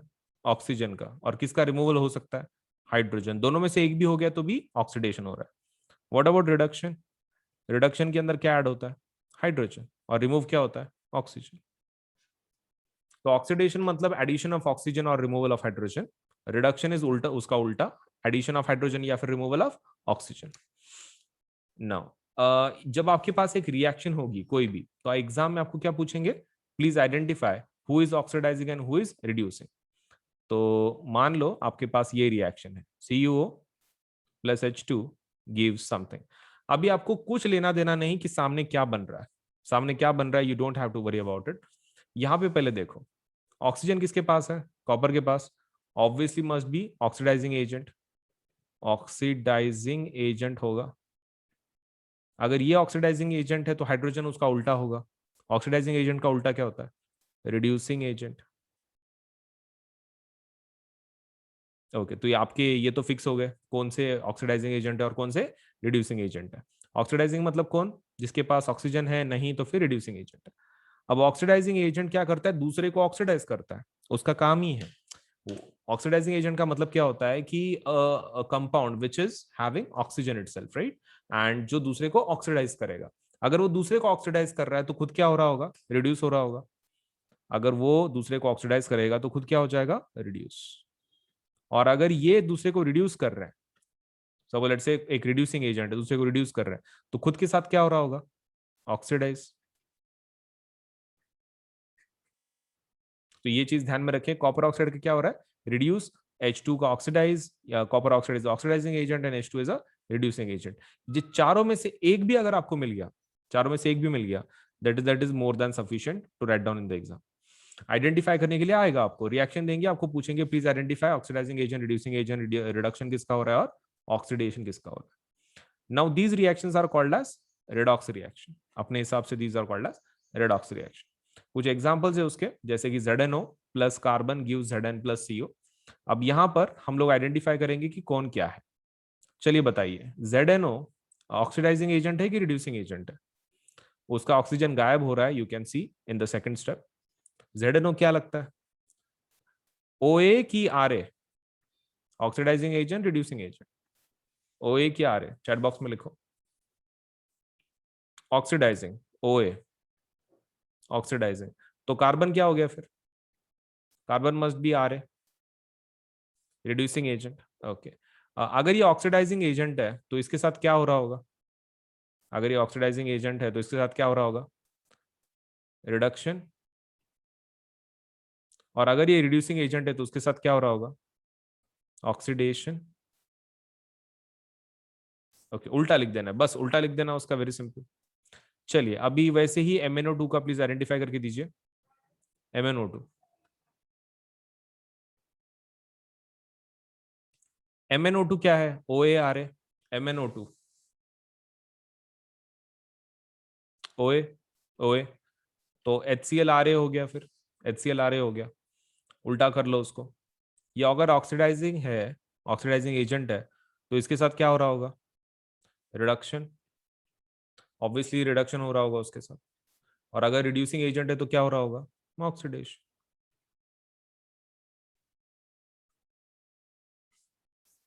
तो this is all about oxidation reduction reactions and उसके सपोलेट से सब टाइप्स.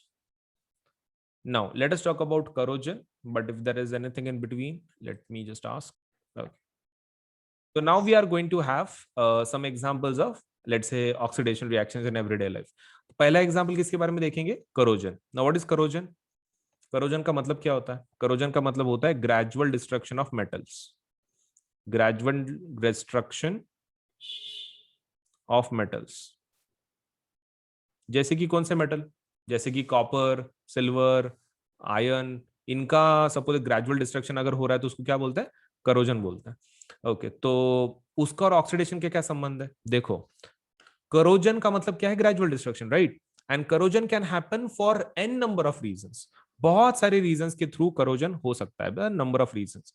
लेकिन हम लोग यहाँ पर कौन सा देख रहे हैं? स्पेसिफिकली जो ऑक्सीडेशन से होता है, मतलब ऑक्सीजन के कांटेक्ट में आने से जो करोजन होता है, that we are going to see. Now main question, is it necessary कि करोजन के लिए ऑक्सीडेशन होना ही चाहिए? नहीं. आप एक पर्टिकुलर फॉर्म देख रहे हो, आयन का जो ऑक्सीडेशन है ना, दैट इज बेसिकली करोजन. तो देखते हैं कि इसके अंदर होता क्या है.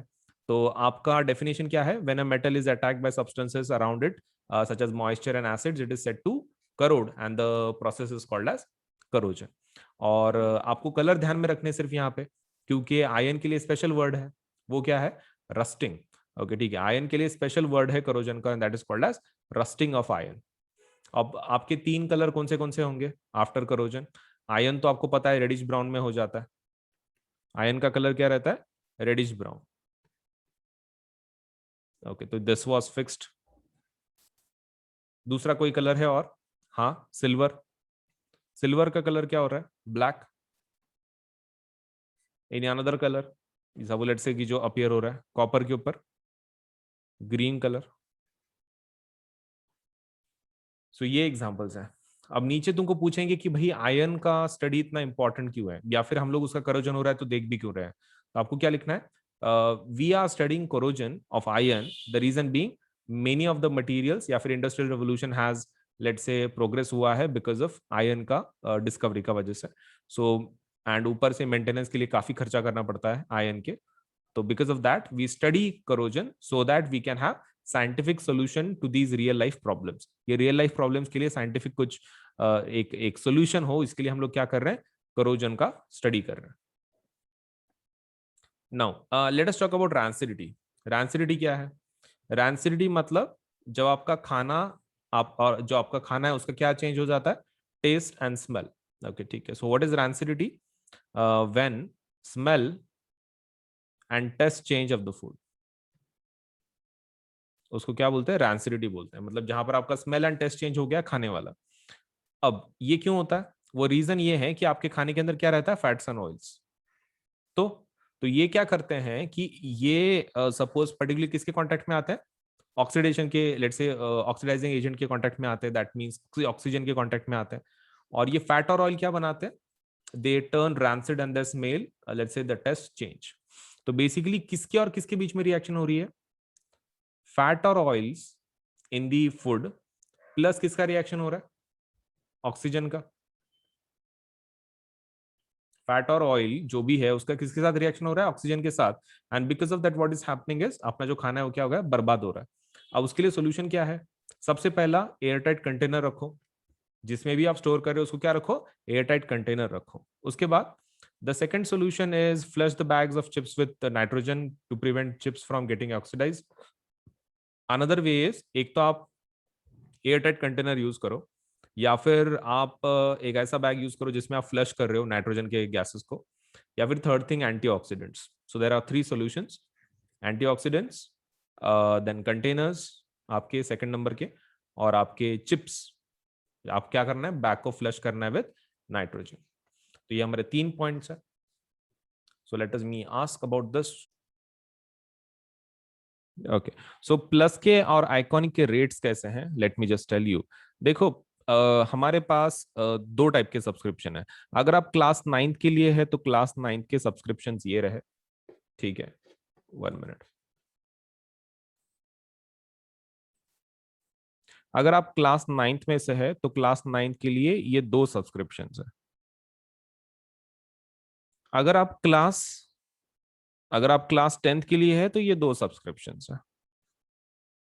देखो, दिस इज फॉर प्लस, ये प्लस का सब्सक्रिप्शन का रेट है और ये आइकॉनिक का रेट है। ये प्लस का है ये साइड, और ये आइकॉनिक का है। मतलब हम मैंने यहाँ पे कैसे किया है कि क्लास 9th का प्लस के रेट्स, क्लास 9th के आइकॉनिक के रेट्स, क्लास 10th के प्लस के रेट्स एंड क्लास 10th के आइकॉनिक के रेट्स, ऐसे अलग अलग मैंने उसको कैटेगराइज किया। अभी देखो इसमें का जो रेट सिस्टम है, इट्स समथिंग लाइक दिस। आप जितना बड़ा लोगे, जैसे जितने ज्यादा महीनों का आप सब्सक्रिप्शन लोगे उतना आपको सस्ता मिलेगा। जैसे कि मान लीजिए यहाँ पे 13 महीने का कितना आ रहा है, सपोज लेट्स से 6 महीने का आपको 10,000 पड़ रहा है, राइट। 12 महीने का देख लो कितना आ रहा है, 15,000। अगर आप 6 महीने के हिसाब से 2 बार लेते तो कितना होता, 10 + 10 20,000। तो 12 महीने का 20,000 हो जाता, लेकिन 12 महीने का एक आप डायरेक्टली लेते हैं तो कितना गिर रहा है, 15,000। तो देखो आप जितना बड़ा लोगे उतना अच्छा। जैसे कि मान लो आप मेरे हिसाब से तो भी class 9th, class 10th, 11th and 12th चारों साल का एक साथ ले लो, बहुत इजीली आपको लेकिन नो सस्ते में पड़ जाएगा। That is 48 months. तो 48 मंथ्स का डायरेक्टली ले लो तो that is going to cost you 40,000।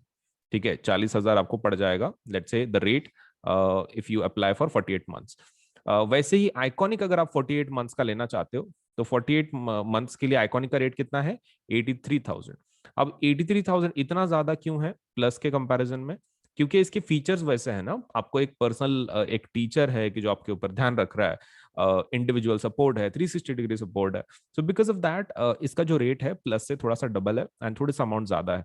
तो depending on your economic capacity either you can go for 48 months of 40,000 या फिर 48 मंथ्स ऑफ 83,000। आप दोनों में से एक प्लान के लिए जाओ, क्योंकि जितना बड़ा लोगे उतना अच्छा रहेगा आपके लिए, क्योंकि उतना सस्ता पड़ता है ना, बार बार उतना खर्चा करने में क्या मतलब है।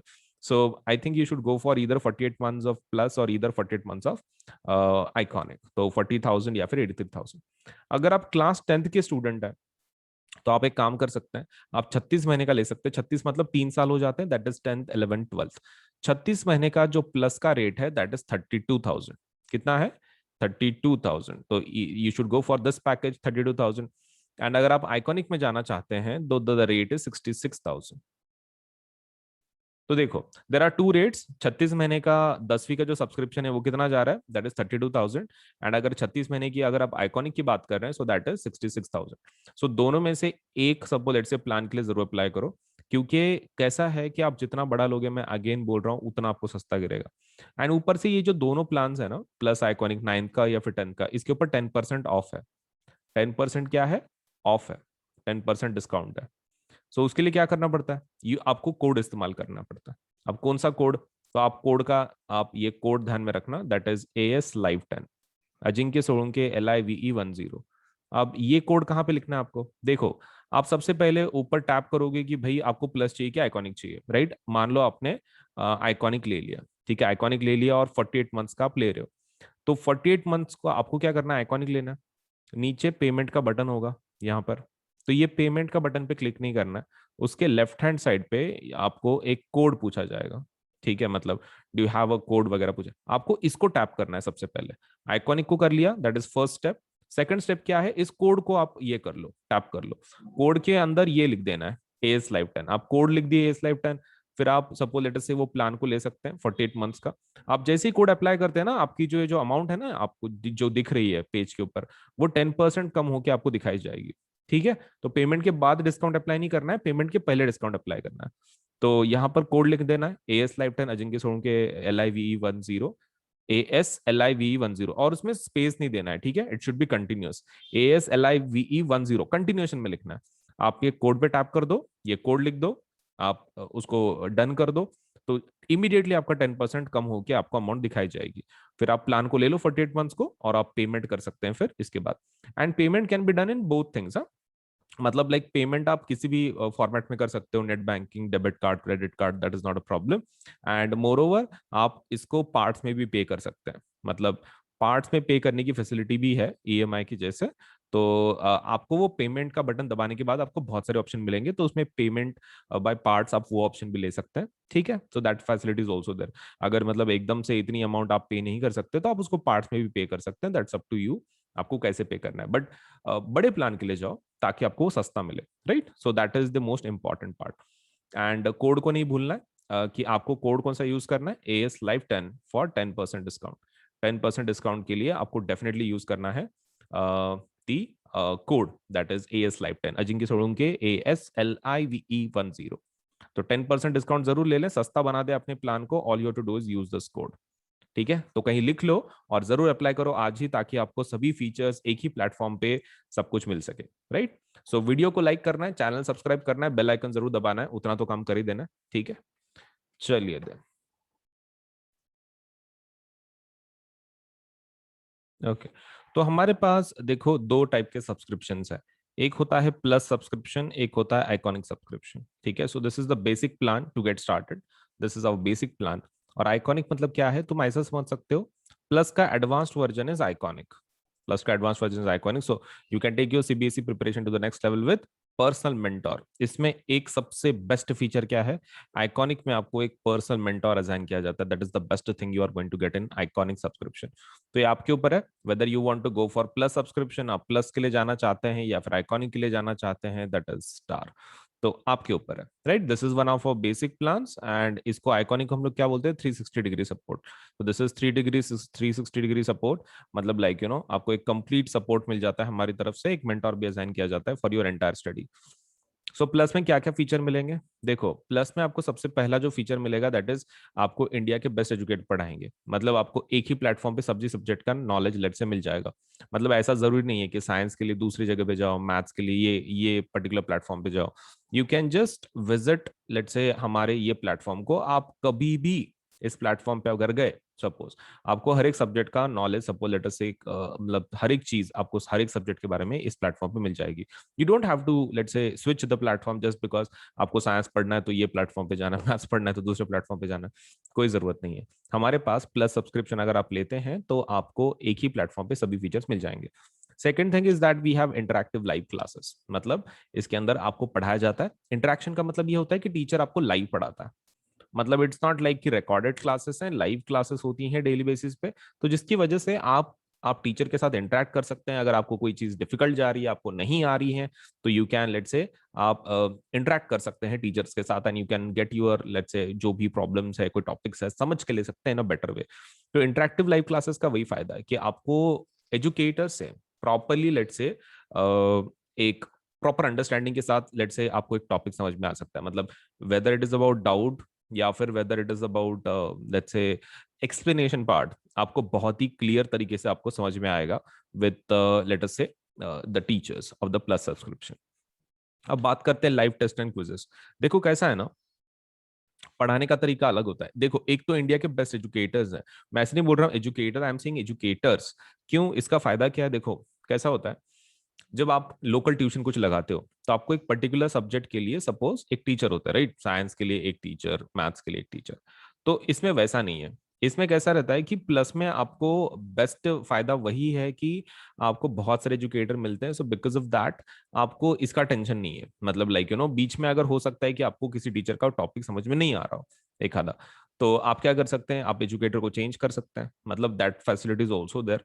क्योंकि हर एक का टीचिंग मेथोडोलॉजी मतलब यू नो अलग अलग रहता है, एंड हर एक टीचर वही ट्राई करता है कि भाई अपने स्टूडेंट्स को प्रॉपरली टीच कर सके, right. Not just on our platform, just a general trade बोल रहा हूँ मैं टीचर्स का, कि वो they try their best to teach like in their own way.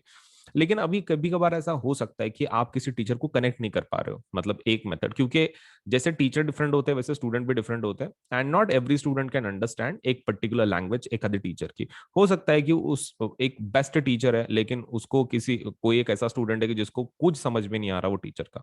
It might happen. तो यहाँ पर वैसा प्रॉब्लम नहीं है। अगर वैसा होता भी है तो हमारे पास साइंस के बहुत सारे टीचर्स हैं, मैथ्स के बहुत सारे टीचर्स हैं। अगर आप एक टीचर को आपको समझ में नहीं आ रहा है तो you can do one thing, you can go for the rest of the let's say the teachers।